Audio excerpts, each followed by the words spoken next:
Kalimera, Kalimera, and welcome to our last video here in the beautiful Balkan nation of Greece. Now today we're doing our What's Going On in Greece video, and because Greece is so well traveled and because Greece is probably one of the most touristed countries in the world, I want to give you a little something different, a little take on history, on culture, and life here in Greece that you won't find in your normal, hey, let's visit Greece kind of travel blog. So today I'm going to get into some things I learned, some things that I find are really important about this country, and some things I think you should know before you come on a trip to Greece, because it's such a deep and rich country with so much amazing history and things going on here. So if that sounds good, let's do it.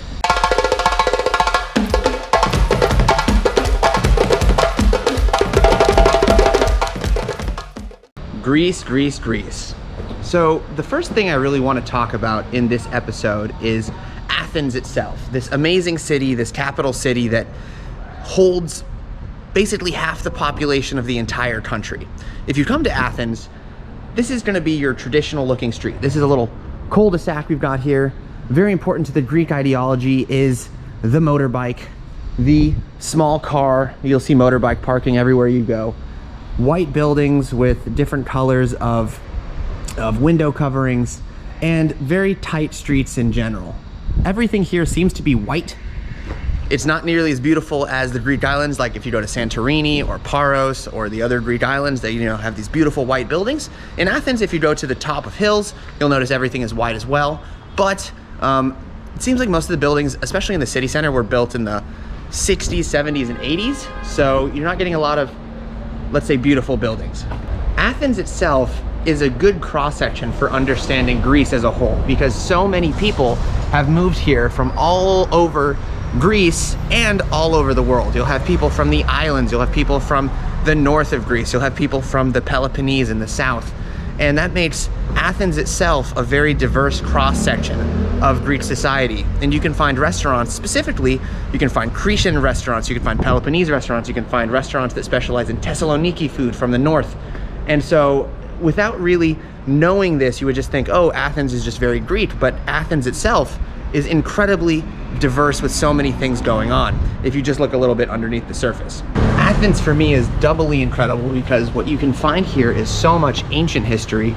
Everywhere you walk around, you'll be confronted with ancient temples from the BC era, you'll be confronted with Ottoman buildings, you'll be confronted with the various peoples who have built stuff over the time, but the majority of the city, as I said, was really built kind of in the same era. And so even though you have, a 2000 BC temple on the top of the Acropolis, for example, you've just got these very traditional kind of, what I kind of would say, modern Italian houses. You'd see similar stuff like this in Milan or in the very modern cities of Italy. Because Athens is a city of both old and new, they have kind of these older tendencies that you would find in smaller cities and villages, but they're doing them here right in the middle of the main city. So right next to where I was living, in the very heart of the old town of Athens, they do a farmer's market or kind of fresh foods market. All the vendors are, kind of older, and a lot of the people that shop here are also older, but it's a very beautiful tradition. So let's go into the market.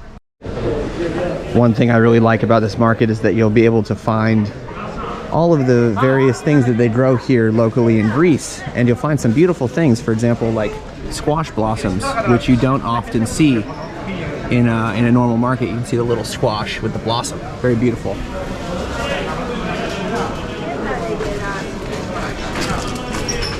You'll also find great local products such as local grapes, beautiful,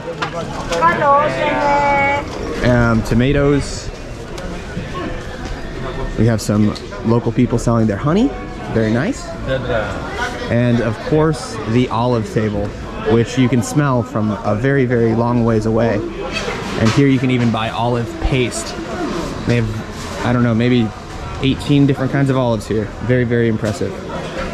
The last cool thing you'll find here are pomegranates, and which they have a lot. And here is a pomegranate press, which makes beautiful pomegranate juice. As you guys know, if you've watched the channel, I'm a big, big fan of markets, and I think it's so wonderful that every Friday the same vendors from the same parts of town set up beautiful, beautiful stands that you can taste, you can buy, creating this nice community relation that a lot of cities unfortunately don't get because it's so anonymous and so big. All right, we're out of the market. Beautiful stuff, beautiful, beautiful stuff. That's why I love the Balkans. You know, it's so much vibrant stuff for you to find, especially food for you to eat. So, I want to first address the modern Greek state. So this is a thing that a lot of people, I think, get wrong or oversimplify. The current Greeks, the modern Greeks, are a lot more complicated than the ancient temples and ancient Greek stuff that you see from a couple thousand years ago. While the people, of course, are from those people, and they're very proud of that heritage, there have been a lot of other people, a lot of other empires, a lot of other different things coming through here and changing the culture, changing the practices, and changing the entire kind of shape of their society. So let me explain. In a super short explanation, ancient Greece was not simply one country. For a couple thousand years, the Greeks were small city-states that were split up, fighting and challenging each other over identity, over practice, and over power. So the Greek identity was not simply shaped by one large mass of people that agree with each other. The Peloponnese were a totally different state, mixed up between different peoples, different languages, different value systems. What you can find here in this part of Greece, northern part of Greece, and what you can find now in northern Macedonia. Similar idea. These were very different peoples for a long period of time. And the time where it really was unified was when the Roman Empire came in and made Greece an entire vassal state of the Roman Empire. Completely oversimplifying things, as the Roman Empire split down the middle between the Eastern Roman Empire and the Western Roman Empire, with the Eastern Roman Empire having its hub in Constantinople. The Greek ideology, this ancient Greek sort of lifestyle and culture, became a very important part of all of the countries of this region, because Greek was the main language of the people living in Constantinople, and the Greek style of life became the, let's say, the normalized style of life in the entirety of the Balkan Peninsula and in the Anatolian Peninsula in modern day Turkey. This is really important because when you travel around Turkey, when you travel around the Balkans, you see these beautiful Byzantine churches, and these all are Greek influenced. So Greece is really the center for many of Eastern Orthodox practices, and the city of Constantinople, which is today, of course, Istanbul, has one of the most important Greek sites, being the Hagia Sophia, as it was the largest cathedral in the Eastern Orthodox practice. Now, of course, today it's a mosque, which you know, of course, holds a lot of issues for the Greeks. It's funny because people often conflate a lot of the buildings that they see, the ancient buildings, with the Greek antiquity, but actually a lot of the ancient buildings were built during the Roman antiquity. So, although they are very old, they are not nearly as old as, for example, the Parthenon in Greece. What you'll see is, you'll see the Romans often rebuilding or reconstructing a lot of the old Greek antiquity monuments, as they kind of had this renaissance of Greek architecture and art during the Roman Empire, of course. After the Roman Empire completely fell, lots of stuff happened here in Greece, and just some of the various empires that have had hands in a chunk of Greece includes the Ottomans, includes the Venetians, includes the Bulgarians up in the northern part of Greece, includes many of the other Balkan empires that have been through here, includes even the Albanians. They took some parts of Greece at some point in the north. So it's lots of people have been through this land, and the modern Greek identity wasn't even realized until 1825, when the Greek Revolution guaranteed that Greeks would have autonomy over their land. The strangest part for me is that the Greeks of this land, in order to kind of preserve their first kingdom, they actually imported a king from Germany. And the secondary, they had a long lineage of kings of this land who were, let's say, protectorates or friends of the other European powers, were not actually Greek. So a lot of these guys were German, Danish, and other northern nationalities. They were brought here to govern the Greek islands. I'm not sure why they couldn't find a Greek person to do that, but international politics in that period was very confusing. It was all based on nepotism of bloodline, and I guess there was no important Greeks that they could put in those positions of power. Anyways, modern Greek state. Now we're getting into the 1900s, into the 2000s. So basically, the kingdom dies after World War II. They establish a democracy. Democracy is back to the country that invented it. It just took like a couple thousand years to come back.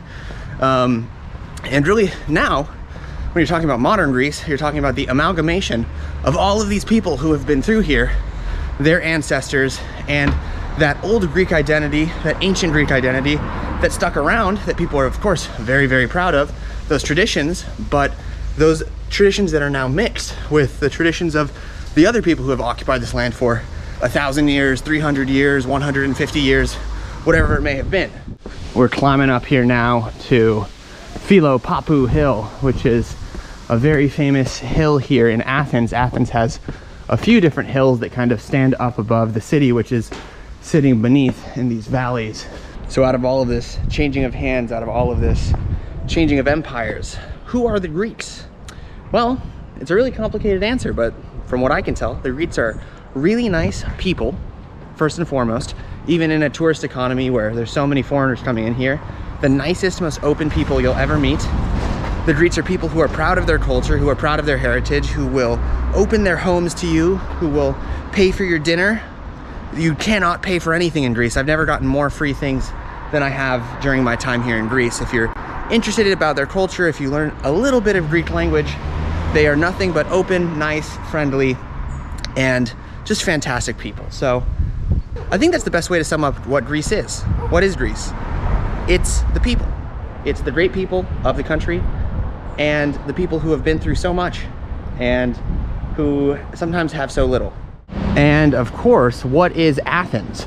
Athens is a city of hills, a city of stairs, but it's also a city of poor and rich. And because this region here in the Balkans has been so, let's say, volatile for such a long period of time, even though the Greeks have made it into the EU, they use of course, the euro, they're in the monetary zone, they still are one of course, the poorest countries in the EU and the countries with the most political and economic problems.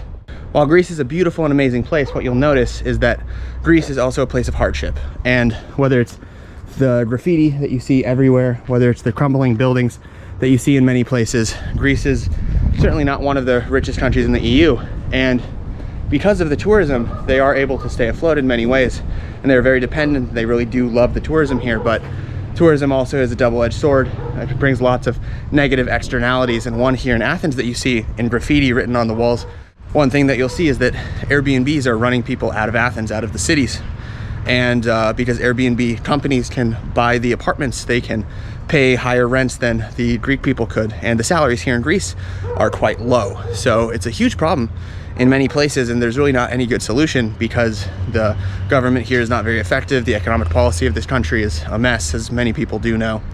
And it's a very unclear path of what modern and what future Greece will look like. For me, this street is a cross-section of Greece. You have a cat, you have balconies, you have beautiful foliage, small cars, small street, and then I'm not sure if you guys can see it, but up here is the Acropolis, the ancient Parthenon, the ancient Greek building of the Athenian civilization right in the middle of their capital city. Greece is a mix of old and new, a mix of rich and poor, a mix of beautiful and ugly, but mostly beautiful, and a little thing and a little bit of everything in between. So to answer a last few questions about Greece with the beautiful Athenian Valley behind me, is Greece cheap? Crete is very cheap. Athens, pretty normal for a European country. It's certainly cheaper than Germany and France, but it is in the EU, so it's not the cheapest destination you can go to. It's probably double the price here of any country in the region next to it, whether it's Turkey, Albania, Bulgaria. You're definitely going to pay more in Greece, but you know, it's one of the most touristed countries in the world. So it's just part of the thing. Is it safe? I think Greece is incredibly safe. I have never felt even a minute of feeling uncomfortable here. I know in Athens, of course, there's pickpockets, and it's a modern European city with 5 to 6 million people in the metro area, so that's a lot of people. They also, of course, are dealing with the effects of the refugee crisis in Syria and in other parts of the Middle East and Africa, of course. And so there are, I don't know, lots of unaccounted for people here in Athens. I don't think that's really like a problem, and it's a huge issue that the EU faces in the future. We'll see how they deal with the refugee crisis. It hasn't been handled, in my opinion, very well. But I didn't feel it as badly as I thought I would. I did a lot of reading on Greece before, and maybe it affects more of the southern part of Greece, although I was there and I didn't see it too bad.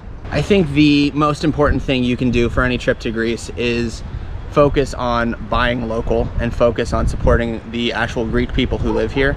There are many tour companies you can buy things through if you come to Greece, but please buy a local Greek tour. Try to reach out and meet some Greek people. Be a good tourist, because this country has so many tourists, especially French and Germans. They are everywhere. And what I would always say, because I'm not a big touristy country guy, that if you do come to a tourist country, really focus on local people. Try to eat at small businesses. Don't try to eat solely in tourist trap restaurants. There are things you can do to make your stay a little bit more wholesome, and it really is all about connecting with local people, doing local things. So that will be my 2 cents about any trip to Greece. But for me, it's an amazing country. It's like a conglomeration of the Middle East, because there's been so many people through here, the Anatolian Peninsula, and Turkish culture, because they have been here for a long time.